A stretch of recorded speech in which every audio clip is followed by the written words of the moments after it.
খুনিরা মেঘালয়ে, সারা দেশে অবরোধের ডাক। মেঘালয়ে ২ জন গ্রেপ্তার। ডিএমপির বিস্ফোরক তথ্য।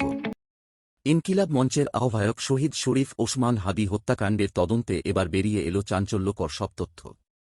খুনিরা এখন আর দেশে নেই। সীমান্ত পেরিয়ে তারা এখন ভারতে। কিভাবে পালালো ফয়সাল ও আলমগীর? কারা দিল তাদের আশ্রয়? আজ ডিএমপির সংবাদ সম্মেলনে প্রকাশ পেয়েছে লোমহর্ষক সব তথ্য। বিস্তারিত জানতে ভিডিওটি শেষ পর্যন্ত দেখুন।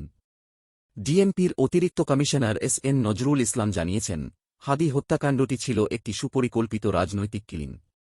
খুনি ফয়সাল ও আলমগীর ঢাকা থেকে অটোরিকশা ও ব্যক্তিগত গাড়িতে করে ময়মনসিংহ সীমান্ত পর্যন্ত যায়।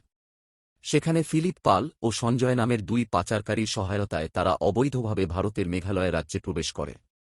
বর্তমানে তারা ভারতের তুরা নামক স্থানে আত্মগোপন করে আছে বলে ধারণা করছে পুলিশ। খুনিদের পালাতে সহযোগিতা করার অভিযোগে ভারতের মেঘালয় পুলিশ পূর্তি ও স্বামী নামের ২ ভারতীয় নাগরিককে গ্রেপ্তার করেছে।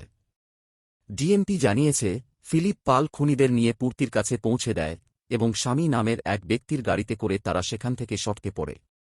এই হত্যাকাণ্ডে এ পর্যন্ত ১১ জনকে গ্রেপ্তার করা হয়েছে, যাদের মধ্যে ৬ জন আদালতে স্বীকারোক্তিমূলক জবানবন্দি দিয়েছেন।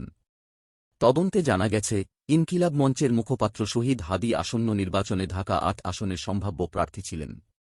গত ১২ ডিসেম্বর পুরানা পল্টনে তাকে মাথায় গুলি করা হয়। উন্নত চিকিৎসার জন্য সিঙ্গাপুর নেওয়া হলেও ১৮ই ডিসেম্বর শেষ নিঃশ্বাস ত্যাগ করেন এই তরুণ নেতা। পুলিশ জানিয়েছে, আগামী ৭ থেকে ১০ দিনের মধ্যে এই মামলার চার্জশিট দাখিল করা হবে এবং এই খুনের নেপথ্যে থাকা বড় বড় রাঘবওয়ালদের শনাক্ত করা হয়েছে। এদিকে খুনিদের গ্রেপ্তার ও বিচারের দাবিতে আজ বেলা ২টা থেকে সারা দেশের বিভাগীয় শহরগুলোতে সর্বাত্মক অবরোধ পালনের ঘোষণা দিয়েছে ইনকিলাব মঞ্চ। রাজধানীসহ সারা দেশে উত্তপ্ত পরিস্থিতি বিরাজ করছে। হাদির খুনিদের সর্বোচ্চ শাস্তির দাবিতে রাজপথে নেমেছে সাধারণ মানুষ ও নেতাকর্মীরা। হাদি হত্যার বিচার কি দ্রুত সম্ভব হবে, নাকি রাজনৈতিক কূটচালে খুনিরা পার পেয়ে যাবে? আপনার মূল্যবান মতামত কমেন্ট করে জানান। দেশের বর্তমান পরিস্থিতির সব ব্রেকিং আপডেট সবার আগে পেতে আমাদের চ্যানেলটি সাবস্ক্রাইব করে বেল আইকনটি অন করে রাখুন। ধন্যবাদ।